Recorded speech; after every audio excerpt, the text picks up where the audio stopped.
পাঙ্গাস, cod liver, সমুদ্রের যত মাছ আছে সেই মাছ এইভাবে রান্না করে দেখবেন। এটা ওমেগা 3 খুব উপকার দেয়, হাড়ের রোগ কমে যায়, হাড়ের ক্ষয় হওয়া প্রাপ্ত যেগুলো সব কমে যায়। প্রথমে পাঙ্গাস মাছ লেবু দিয়ে লবণ দিয়ে মেখে রাখবেন, তারপরে পেঁয়াজ, রসুন, দই সব বেটে, লঙ্কা বেটে দেবেন, গরম মশলা ফোড়ন দেবেন, দিয়ে এইভাবে মাছ রান্না করবেন।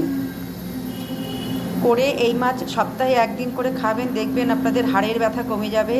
এর মধ্যে প্রচুর ওমেগা 3 পাওয়া যায়। লাইট করে রান্না করেও খেতে পারেন, কোনো অসুবিধা নেই। আমার মাছ এখনও রান্না হয়নি, একটু ফুটছে, আর একটু ফুটলেই এটা অফ করে দেব। যত সামুদ্রিক মাছ খাবেন ওমেগা 3 তত বেশি পাবেন, হাড়ের ব্যথাটা কমে যাবে। Thank you.